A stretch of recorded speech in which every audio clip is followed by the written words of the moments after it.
Mr. Drucker, and then be on our way. But, Uncle Jed, I don't want to leave Hooterville. Me neither. Me neither. I'm the first real live, big-time Hollywood producer-director these little country gals have ever seen. Sorry, boy, but we do have to go. Well, why? I done got myself engaged to 4 of them. Well, there's 4 reasons right there. Well, I sure do hate to leave Eph. He wants to be my sweetheart. You think you're leaving a sweetheart. Mine is the town storekeeper, the postmaster, the newspaper publisher, and banker. Well, it ain't as if we're leaving forever. We'll be back. When? Oh, maybe at Christmas. Hot dog! Andy. But right now, we gotta bring Miss Jane's car back to her. Hi, Mr. Drucker. Hello, Sam. Hi, Mr. Jacket. Well, good morning. Say, Ellie Mae, I think Eb is waiting in the back room to tell you goodbye. Oh, thank you, Mr. Jacket. Mighty sorry to see you folks leaving for Beverly Hills so soon. Well, it ain't from choice. I don't know when we met a nicer bunch of people. Well, we feel the same way about you. You ain't gonna forget me, are you, Sam? Oh, most likely the other way around, Granny. You living there in the movie capital, surrounded by all them matinee idols. I've had my fill of them Hollywood glamour boys like Bull Montana. At my age, I'm looking for more than just a pretty face. Excuse me, but before I forget, I'd like to add a little something to the savings account Granny started for the baby. Oh, fine, Mr. Clampett. I'll open my bank for business. Yeah, there's a couple of $100 here. Fine. Just drop it right there in the vault. Did you go to count it? Mr. Clampett, if you say it's a couple of $100, it's a couple of $100. There's your deposit slip. Mr. Drucker? Mr. Drucker? I can't find Eb no place. Well, that's funny. He was here at 5:30 this morning with his chin hanging down to here because you was leaving. Well, we'll see him next trip. Let's be on our way. Get out of that apple barrel.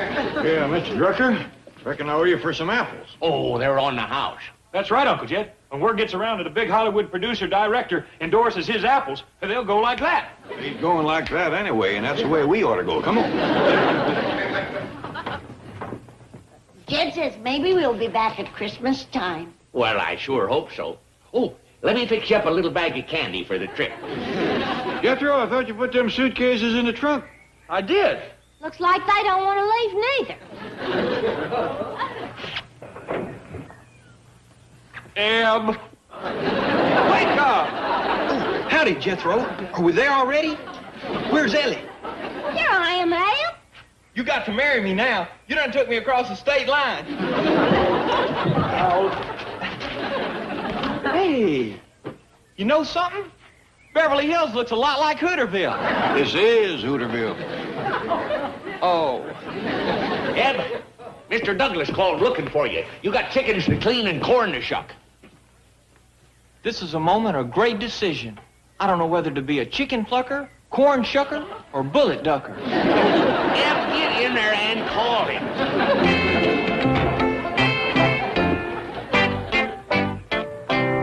Well, goodbye, Mr. Drucker. Sorry to have to leave, but our next-door neighbor, Mr. Drysdale, is looking after our place, and he's feeding Ellie's critter, and I think he's got his hands full. What do these critters eat? I've been trying to get them to eat those critters. Now, this place is a zoo. Did you know that Ellie has a full-grown bear? Where is he? Upstairs. I had to give him breakfast in bed. He sleeps in the house? He sleeps any place he wants to. Well, cheer up. The Clampetts will soon be back. Not a chance. If Drucker doesn't keep him there, that sneaky baby will. Are you referring to that darling little Kathy, Joe? That kid is another Bunny Parker, and it's my bank she's trying to rob. She is 2 months old. And already she has her beady little eyes on Jed Clampett's money.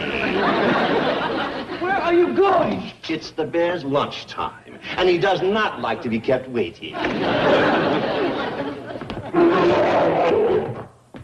Tell you what I'll tell you.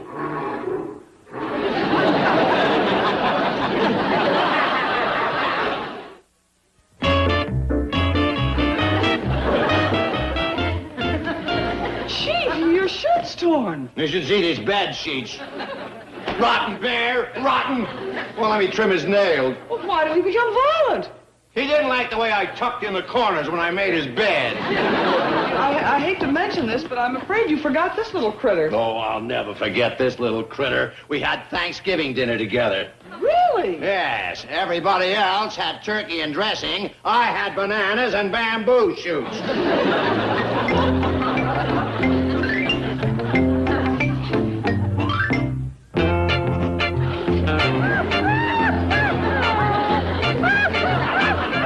Forget it.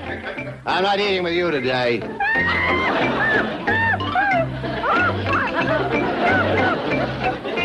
I tell you, Miss Hathaway, I'm just about a...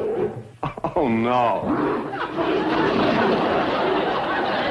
What does he want now? He wants me to give him his bag. All right, get the tub. I'll be right up. While the bears hibernate, this one lies awake thinking of things for me to do. Nuts to it. I've had it. He might become violent again. Who cares? What have I got to live for? Now, Chief. I took a family of poor, uneducated backwoods bumpkins and gave them all this. What I get in return?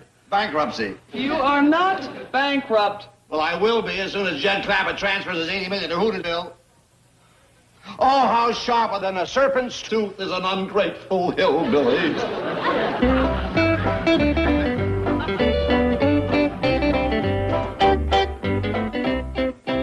All right, desert me, all of you. But there'll come a day of reckoning. The wheel of fortune turns. Someday after that Hooterville highbinder, Shifty Sam Drunker has squeezed him dry, Jed Clampett will come to me on his knees and beg me to make him rich again. And you know what I'll do? I'll laugh in his face and I'll say, "Oh, Mr. Clampett, you're back." What's he doing, Miss Jane? Believe it or not, he's laughing in your face. Who's this?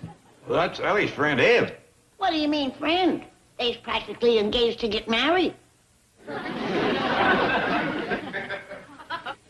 You're kidding. This hayseed? Well, it's a heap better than anything you've come up with. Well, I didn't... 7 years you've been promising to get a fella for Ellie. Well, where is he? Well, he's a...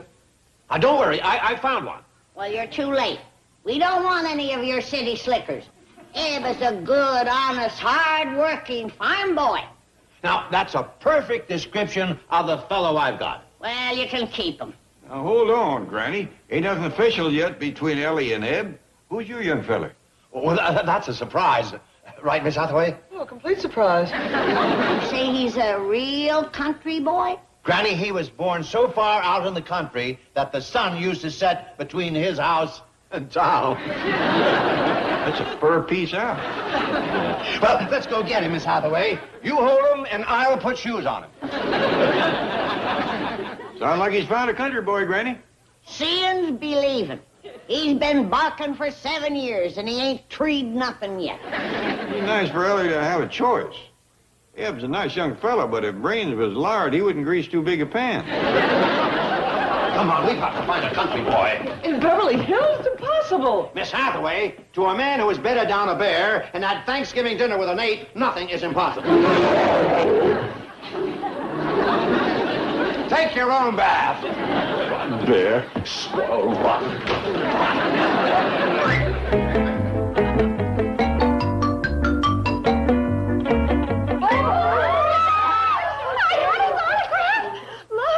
To Rita, best wishes, always, Dash Riprock. What's going on here? Back to the secretarial pool. Look, his autograph, a real movie star. Out! Out!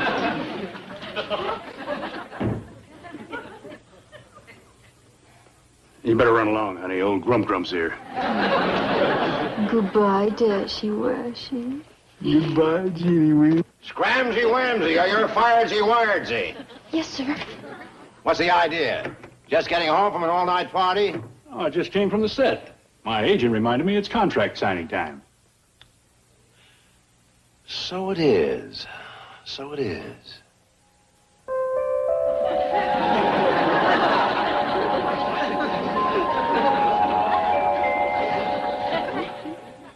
Yes, I think it will work.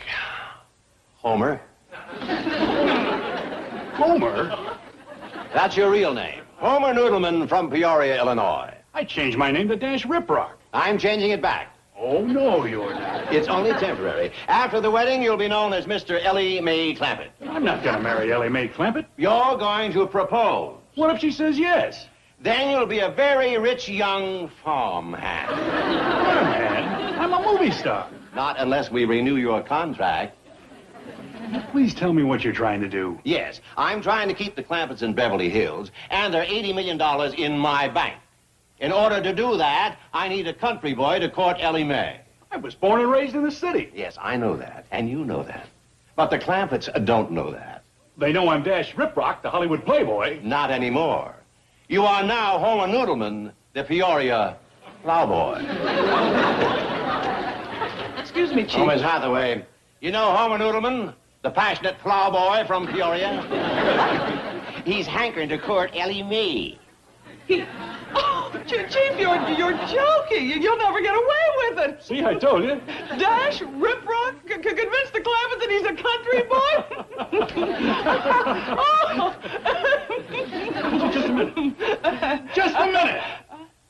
You don't seem to think I could do it. Well, of course you couldn't. The Clampetts would spot you in an instant. Miss Hathaway, you are talking about one of the finest young actors of our day. But Chief... You've always said that he was one-dimensional. Personally, I don't believe it. This boy has scope, he has depth, he has talent. He could play any part. I refuse to listen to any more slanderous statements about this potential Academy Award winner. The name's Homer, ma'am.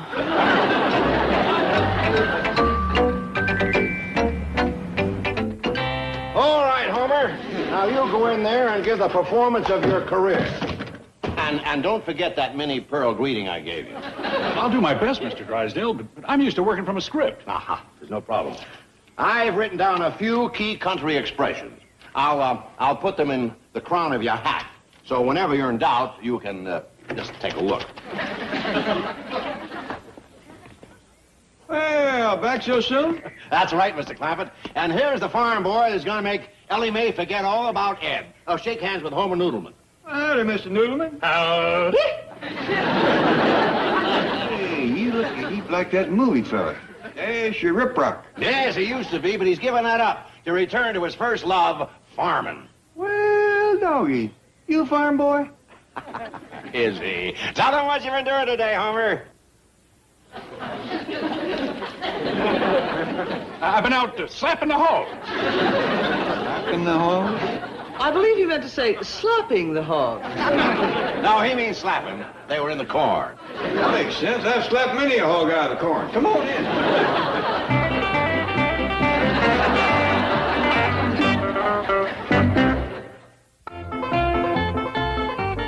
Granny?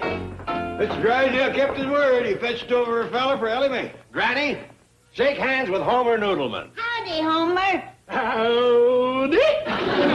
You any kin to Minnie Pearl? Just a minute. You're Dash Riprock, the movie actor. Oh, not anymore. He's going back to the life he loves, farming. Is that true, Jed? That's what he said. Did you ever shoe a mule? Oh, yes, ma'am.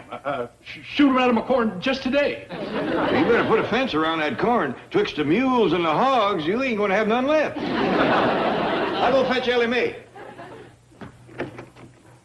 Say, Homer, I'll bet the smell of Granny's victuals cooking reminds you of home. It sure does. Will you stay to supper? I'd be mighty proud to, ma'am. We're having sow belly and dandelion greens and goat tripe. On second thought, I got to be home at supper time to, milk the crows. Milk the crows. Cows. Talks through his hat a lot. He's just shy, Granny, a typical country boy. Well, go sit down. I'll get you both a cup of coffee. Granny, sweetie, I smell sow belly and dandelion greens. Hey, who's that Rube? That's Homer Noodleman. Hey, that used to be Dash Riprock's name before. Dash? Howdy. Sweetie, baby, what's happened to you? Oh, I get it. You're playing a part in a movie. Nope, this here's the real me. I've give up movie making and going back to farming. That's right, Jethro. But you can't do this to me, sweetheart. I told them gals in Hooterville if they come to Hollywood, I'd introduce them to Dash Riprock, the movie star. Oh, I'm sorry, partner. From now on, I'm just plain old hoedown Homer. And I'm going to be true to one girl, Ellie Mae Clampett. Has he been taking some? Is he on one of them trips? Pa says there's a country boy here to court me. Howdy. I'm leaving home. First to find a bear in my bed, then Dash Riprock and overhauls. You want to hold him? His name is Wendell. No, ma'am, that's a rat. That's a possum. Well, that's what I started to say. That's a rat cute possum. I told you he was a country boy. Now, why don't you two young people go sit in the parlor? Okay, come on. Ellie Mae, you ain't gonna sit in the parlor with that varmint, are you? Well, Paul said he was here to court me. Drysdale, if he's a farm boy, I'm a chorus girl. Well, he's been away for some time, but now that his father's getting old. You know his pa, do you? Oh, yes, a wonderful man, salt of the earth. You'd love him. I want to meet him. Well, I'm afraid that's impossible. You see... Hello? Well, Sam Drucker, how are you? Fine, Granny.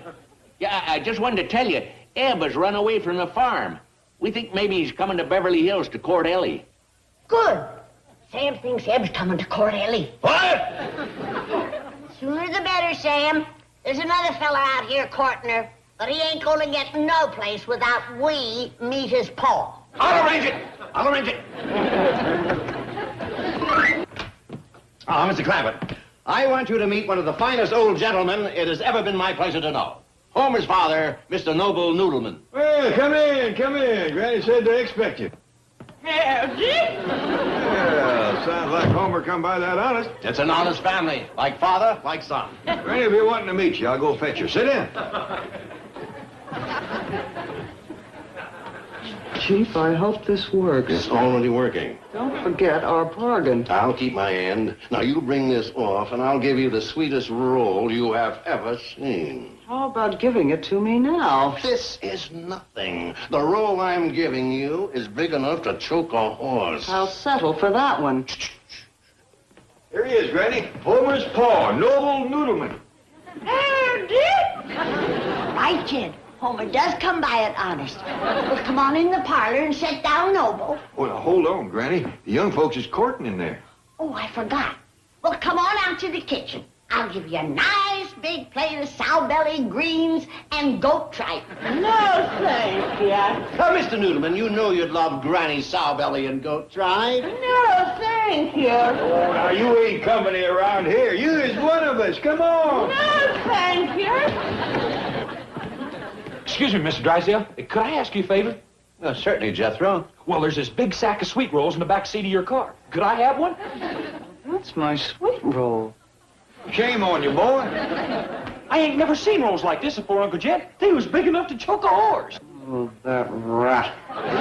Make no difference. Oh, yeah, it does. Skedaddle, Jethro. Gee whiz, all I did was ask for a roll. Hope you forgive the boy. I like him. He's a lot better than my rotten kid. What? Oh, he didn't mean it. Oh, yeah, I did.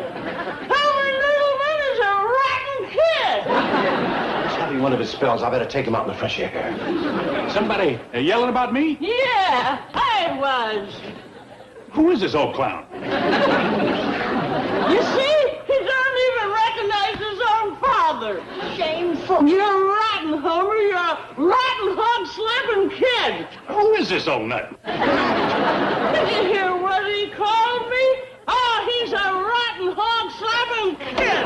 You're right, Homer. You are rotten, Homer. Give it to him, Noble. Hit him from me. Hold it, Granny. This is a family scrap. Mr. Noodleman, wait, please! Hello, fellas. feller's got a lot of gumption. Now he's throwing rolls at Mr. Drysdale. How could such a wonderful gentleman have such a rotten son? Maybe the boy's been away from the farm too long. Where's Homer? Forget him, honey. Yeah. Go back to your possum. You're better off.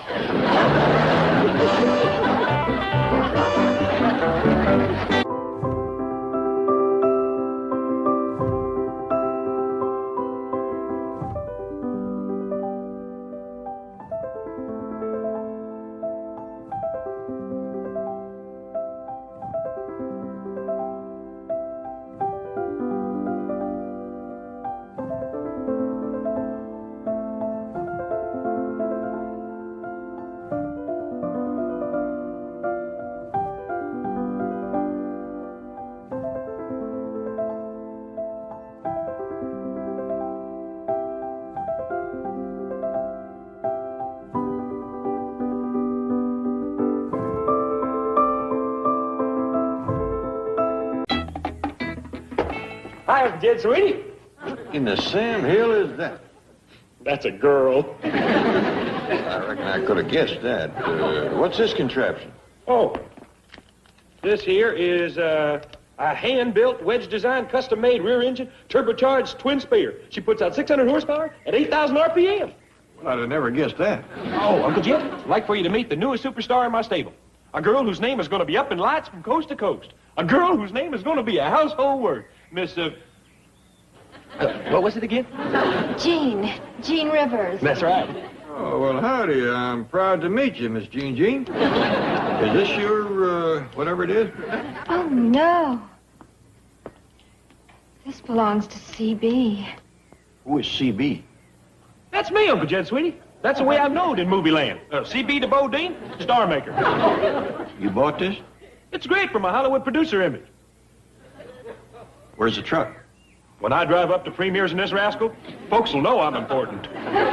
Where's the truck? My fans will mob me. Where is the truck? I swapped it for this. I'll swap it back. Well, you see, it weren't exactly an even swap. I owe a small cash balance. How much? $18,000. Swap it back. Oh, money ain't no problem. You see, I got this here rich fella to back me. He's what you call him, an angel. Who is he? You? Swap it back. Oh, Uncle Jenners. Uncle Jed. Can't we talk about this after she's gone? When is she leaving? Quick as you give me the $18,000. Swap it back. Oh, don't ask me to do that. I ain't asking. I'll get a move on because we're planning a birthday surprise for Granny. Would you believe I got the car as a birthday present for Granny? Oh? I bet if I took her for a ride, she'd fall in love with it. Jethro, when are you going to learn that honesty is the best policy? Now, if you just come up to me and said straight out, Uncle Jed, could I please trade in the truck for a new car? You'd have had my respect. Uncle Jed, can I please trade in the truck for a new car? Now, that's honest. Do I get the money? No, but you got my respect. Where did I go wrong? Likely when you got out of bed this morning. Take that back where you got it and fetch the truck home. You know something? You don't deserve to have me for a nephew. That may well be. But when I see the trouble that other folks got, I grin and bear it. I'll show you. One of these days, I'm going to be rich and famous. The idol of millions. The biggest man in the business. And then you know what I'm going to do? I'm going to run away from home.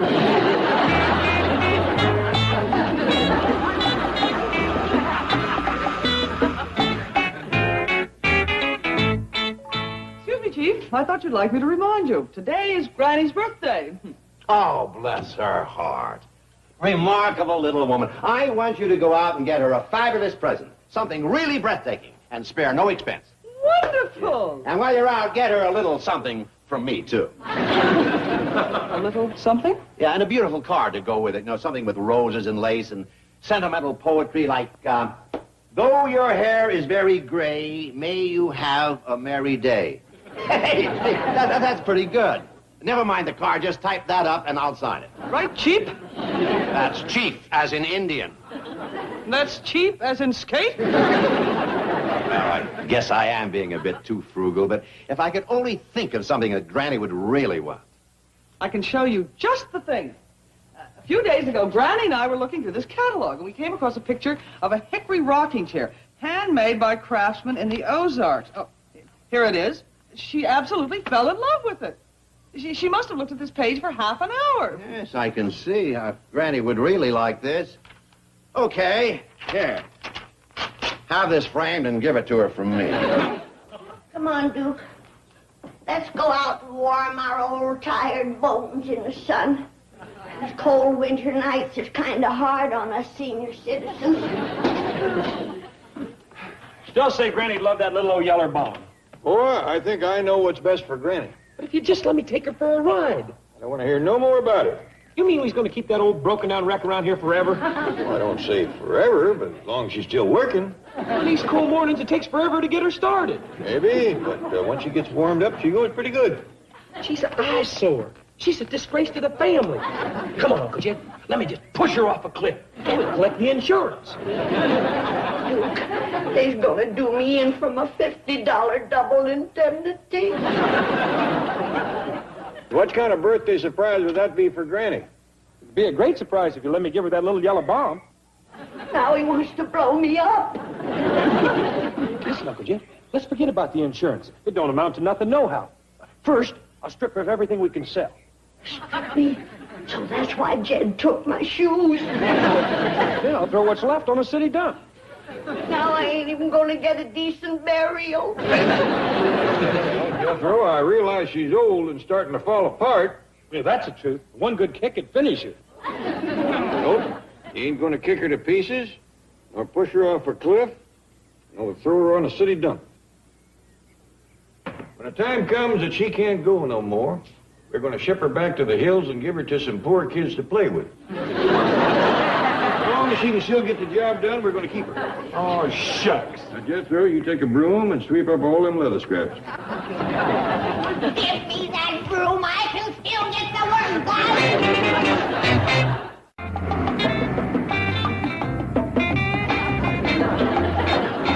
Well, how do you like it, Uncle Jed? Boy, what have you fetched home now? This here's what you call a dune buggy. I mean, walking around a car. Oh, that's a fella. I'm glad you told me. This time I don't think I could have guessed. They call him Medicine Man. The engine? Heck no, Indians don't dress like that no more. Just angry young protesters. What's he angry about? Everything. You name it, he's mad at it. You see, he's a spokesman for the new generation. A Medicine Man, this here's my Uncle Jed. Howdy there. How are you?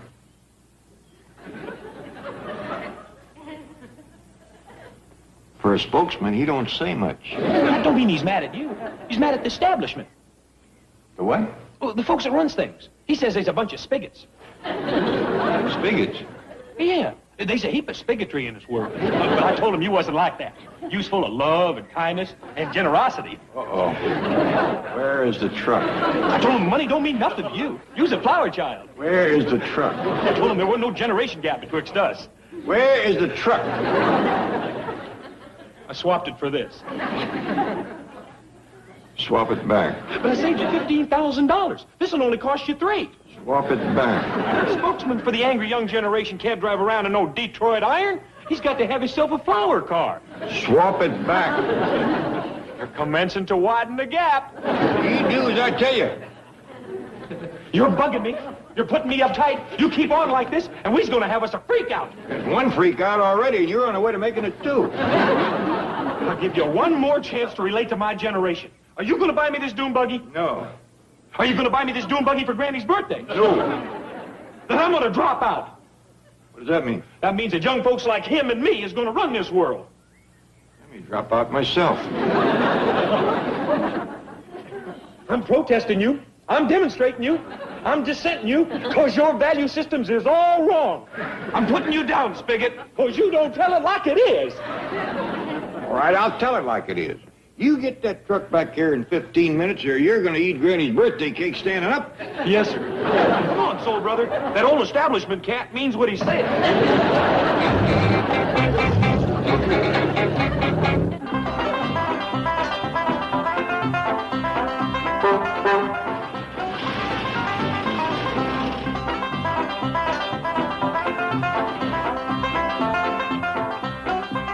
Well, there she is, Uncle Jed. But she's in bad shape, and so am I. What's your trouble? I got identity problem. I don't know who I am. I freaked out as a Hollywood producer. I freaked out as a protester. I even freaked out as a freakout. And now I don't know who I am. I can't do my own thing. Why not? Because I don't know what it is. I do. It's eating. We're going to have a birthday party for Granny. And you can do your own thing till you're full as a tick. Well, that takes care of me. But that old truck needs some work if it's going to keep running. Well, that's better than shoving it off a cliff or kicking it to pieces. It's true, Ellie. Old Duke and me was on our way out to warm our poor old bones in the sun. And when I opened the door, I heard them talking. Okay, Uncle Jed, it's a deal. I won't push her off a cliff, and I won't strip her and throw her on the junkie. I'll just take her over and have a few new parts put in her. Ellie, now they's going to transplant me some new innards. So they can keep me working for another 80 years, I reckon. I won't let them, Granny. Don't doze off, Duke. You'll wake up with pussycat parts. But you want to wait till after Granny's birthday party? I'd best get the truck running good first, Uncle Jed. I reckon you're right. Then we can drive Granny down to the butcher shop and she can pick out her own hog. Here's some money. Hot dog! I can buy the old truck a lot of new parts with this. Just get what you need.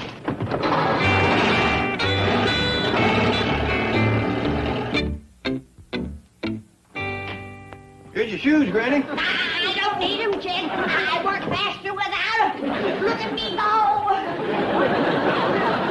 Well, don't work so hard. It's your birthday. Oh, no, it ain't. I ain't got a birthday coming up for years. What's the matter with you? Nothing. I'm young, Jed. I can earn my keep. You don't have to work for your keep. I'm working for my life. Life, liver, and the pursuit of happiness. Now sit down and rest yourself. Quick as Jethro gets back, we're going to drive you down to the butcher shop. The butcher shop? Yeah, it was going to be a surprise, but we're going to let you pick out your own hog. Oh, hello, Billy Mae! Hello! What's the matter, Granny? They's going to transplant me with hog innards. What are you talking about? I hear you and Jethro scheming to get me new parts. Them new parts is for the truck. Then why are you taking me to the butcher shop? Well, it's to get you a hog for your birthday. You've been saying you wanted to salt down some side meat, make sausage, and render some fresh lard. Oh, you had me awful scared. Come on. Let's go get my hog. Quick as Jethro gets back with the truck, he's out having it fixed up. Jed, I don't want that truck changed. I love it the way it is. You ain't going to change a thing. He's just getting a few new parts.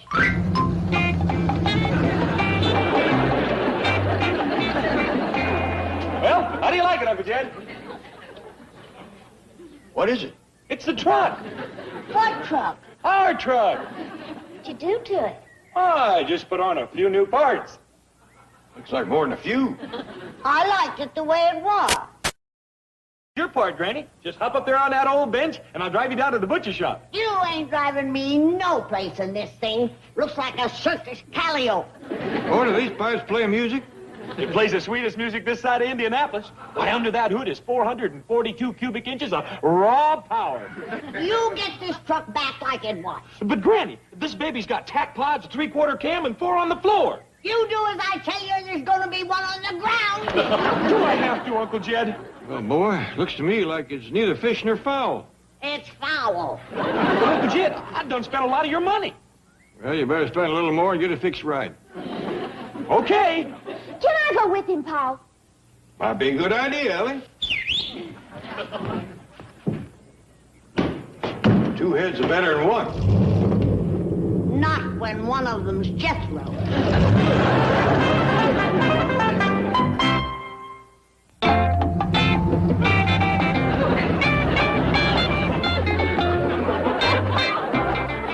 What in tarnation have you done now? Ah, I done my own thing, that's what. These here wheels done give me my identity back. I got my superstar back, and I got my self-respect back. Fine, I'll get the truck back. Where's my truck? Forget it, Granny. It's strewed all over the floor out at the garage. Well, somebody better put it back together again. Granny, I've had it with that old wreck. It's done tarnished my image for the last time. You get that truck back here, melon head. Watch it, baby. You don't go putting me down in front of my superstar, you'll put me up tight. And I might throw a sit-in at you. I might even mass demonstrate you. Where's my hickory stick? Where? Come on, superstar. Let's split back to the protest meeting. You take me out to that garage. Sorry, baby. That would be a violation of my civil rights. I'm going to cut across and catch him. You'll never make it, Granny. Just watch me. Hey, doggy, she's doing pretty good.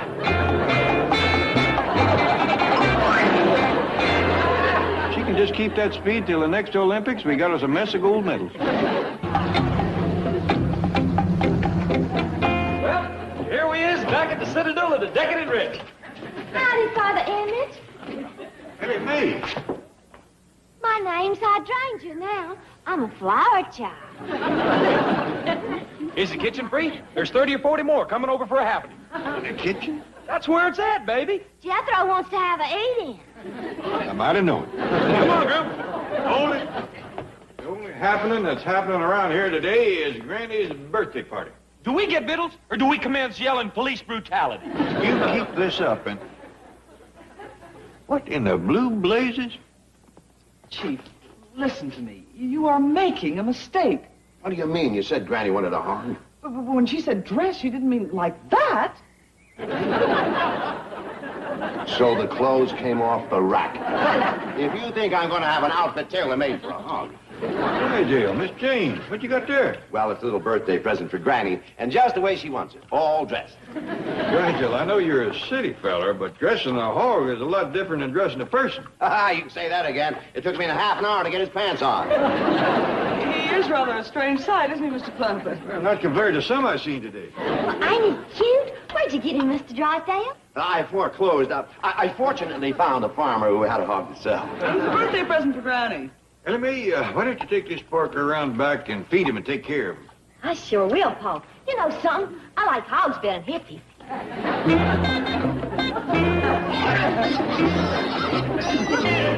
Hey, where's my flower chick going with that fat drunk? Drunk? He's having a bad trip, man. He's crawling on all fours. He's a hog. I bet he is. If he sits in the kitchen, he'll wipe out our eat-in. What's this?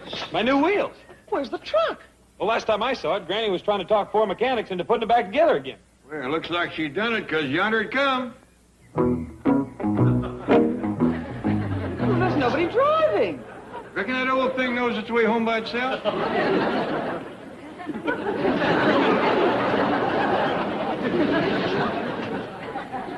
Granny, you got it back together. Well, the mechanics done it. I just persuaded them. Good. All it took was a little sweet talk and a club about that long. Why did you have to push it? Ran out of gas. Jethro drained the tank for that thing of his. Granny, do you have to park this old clunker next to my groovy new ride? Watch it, boy. Why do you keep clinging to this broken-down old symbol of your backward generation? Us new breed of cats is ready to go to the moon. Well, here comes your liftoff. It's a better car than that old pipe organ that he's got. Are you comparing this bucket of bolts to my fuel-injected, custom-built bomb? Yes, I am. How would you like to drag me? Fine. I'd like to drag you through 2 miles of berry bushes. I mean racing. You're on, Buster.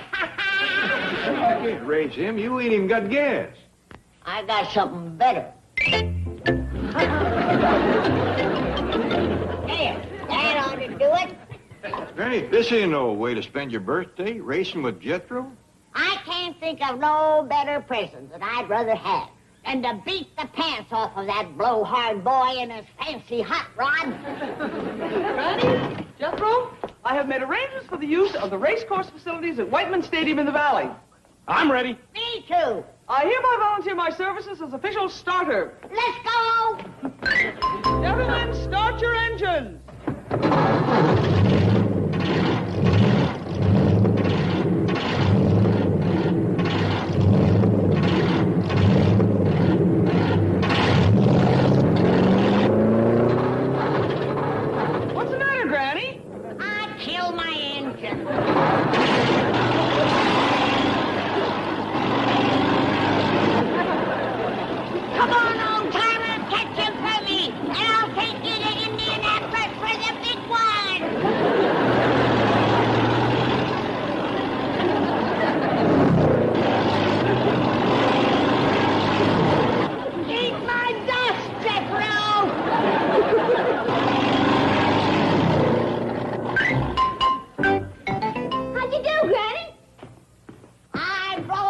in a quarter mile. Never even got out of second gear. Granny, can I have the truck back? No, you can't. Oh, please, Granny, I'll do anything. Well, be a good boy. Do your chores. Respect your elders. Behave in general. And I'll let you work in my pit crew at the next Indianapolis 500.